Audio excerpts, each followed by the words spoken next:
Hi everyone, ಇವತ್ತಿನ ವಿಡಿಯೋನಲ್ಲಿ ಗೋರಿಕಾಯಿಂದ simple ಆಗಿ ಒಂದು ಸೈಡ್ ಡಿಶ್ ಆಗಿ ಪಲ್ಯವನ್ನು ಯಾವ ರೀತಿ ಮಾಡೋದಂತ ನೋಡೋಣ.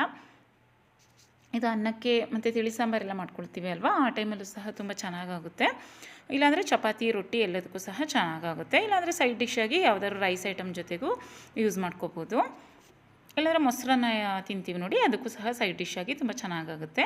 ಇದನ್ನು ಮಾಡಲಿಕ್ಕೆ ನಾನಿಲ್ಲಿ ಒಂದು 3/4 kg ಗೋರಿಕಾಯಿನ ತೊಗೊಂಡಿದ್ದೀನಿ. ಗೋರಿಕಾಯಿನ ನೀಟಾಗಿ ಎರಡು ಸೈಡ್ ಬಿಡಿಸ್ಬಿಟ್ಟು ನೀಟಾಗಿ ವಾಶ್ ಮಾಡಿಬಿಟ್ಟು ಇಟ್ಕೊಂಡಿದ್ದೀನಿ. ಇದನ್ನು ಸಣ್ಣದಾಗಿ ಹೆಚ್ಕೋಬೇಕು. ಪೂರ್ತಿಯಾಗಿ ಸಣ್ಣದಾಗಿ ಹೆಚ್ಕೊಂಡ್ರೆ ಪಲ್ಯ ಚೆನ್ನಾಗಾಗುತ್ತೆ. ಸ್ವಲ್ಪ ಕಹಿ ಇರುತ್ತೆ ಅಲ್ವಾ, ಅದರಿಂದ ದಪ್ಪ ದಪ್ಪ ಇದ್ದರೆ ತಿನ್ಲಿಕ್ಕೆ ಕಷ್ಟ ಆಗುತ್ತೆ.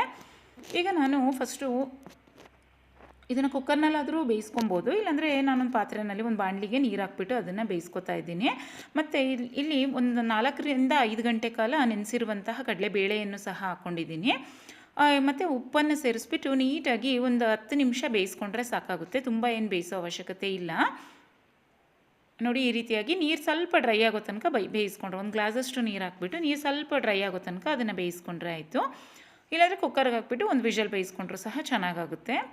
ನಂತರ ನಾನಿಲ್ಲಿ ಒಂದು ಪ್ಯಾನ್ ಇಟ್ಕೊಂಡಿದ್ದೀನಿ. ಒಂದು ಪ್ಯಾನ್ಗೆ ಒಂದು 3 ರಿಂದ 4 ಸ್ಪೂನಷ್ಟು ಎಣ್ಣೆಯನ್ನು ಹಾಕ್ಕೊಂಡು ಅದಕ್ಕೆ ಒಂದು ಸ್ವಲ್ಪ ಸಾಸಿವೆಯನ್ನು ಸೇರಿಸ್ಕೊತಾ ಇದ್ದೀನಿ. ನಂತರ ಒಂದು 3 ರಿಂದ 4 ಹಸಿಮೆಣಸಿನ್ಕಾಯಿ, ಸ್ವಲ್ಪ ಕರಿಬೇವಿನ ಸೊಪ್ಪು. ಖಾರಕ್ಕೆ ಹಸಿಮೆಣಸಿನ್ಕಾಯಿ ಸ್ವಲ್ಪ ಜಾಸ್ತಿ ಹಾಕೋಬೇಕು, ಚೆನ್ನಾಗಾಗುತ್ತೆ. ನಂತರ ಒಂದು 3 ಈರುಳ್ಳಿಯನ್ನು ಸಣ್ಣದಾಗಿ ಹೆಚ್ಚಿ ಸೇರಿಸಿದ್ದೀನಿ. ಈರುಳ್ಳಿ ಸ್ವಲ್ಪ ಚೆನ್ನಾಗಿ ಫ್ರೈ ಆಗಬೇಕು. ನೋಡಿ, ಈಗ ಈರುಳ್ಳಿ ಸ್ವಲ್ಪ ಕಲರ್ ಚೇಂಜ್ ಆಗಬೇಕು, ಅಲ್ಲಿ ತನಕ ಅದನ್ನು ಬೇಕಿದ್ರೆ ಒಂದು ಸ್ವಲ್ಪ ಉಪ್ಪನ್ನು ಸಹ ಸೇರಿಸ್ಬಿಟ್ಟು ಚೆನ್ನಾಗಿ ಫ್ರೈ ಮಾಡಿಕೊಂಡ್ರೆ ಆಯಿತು. ನೋಡಿ, ಈಗ ಈರುಳ್ಳಿ ನೋಡಿ, ಈಗ ನಾನು ಸ್ವಲ್ಪ ಉಪ್ಪನ್ನು ಸೇರಿಸ್ತಾ ಇದ್ದೀನಿ, ಬೇಗ ಫ್ರೈ ಆಗುತ್ತೆ ಅಂತ ಅಷ್ಟೇ. ನೋಡಿ, ಈಗ ಈರುಳ್ಳಿ ಚೆನ್ನಾಗಿ ಫ್ರೈ ಆಯಿತು. ಈಗ ಇದಕ್ಕೆ ನಾವೇನು ಬೇಯಿಸ್ಕೊಂಡು ಇಟ್ಕೊಂಡಿದ್ವು ಅಲ್ವಾ ಗೋರಿಕಾಯಿ, ಅದನ್ನು ಸೇರಿಸ್ಕೊಬೇಕು.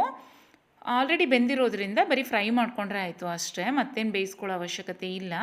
ಈಗ ನೋಡಿ, ಗೋರಿಕಾಯಿನ ಹಾಕ್ಬಿಟ್ಟು ನೀಟಾಗಿ 1 ನಿಮಿಷ ಅದನ್ನು ಫ್ರೈ ಮಾಡಿಕೊಂಡ್ರೆ ಸಾಕು. ಈಗ ಇದಕ್ಕೆ ಮೇಲೆ ಸ್ವಲ್ಪ ತೆಂಗಿನ ತುರಿ ಮತ್ತು ಉಪ್ಪನ್ನು ಸಹ ನೋಡಿಬಿಟ್ಟು ರುಚಿಗೆ ತಕ್ಕಷ್ಟು ಉಪ್ಪನ್ನು ಸೇರಿಸ್ಕೊಬೇಕಾಗುತ್ತೆ.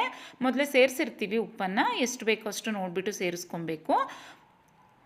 ಕೊನೆಯಲ್ಲಿ ಇದಕ್ಕೆ 1 ಕಪ್ಪಷ್ಟು ತೆಂಗಿನ ತುರಿಯನ್ನು ಸೇರಿಸಿದ್ರೆ ತುಂಬ ಚೆನ್ನಾಗಾಗುತ್ತೆ, ಹಸಿ ತೆಂಗಿನ ತುರಿಯನ್ನು.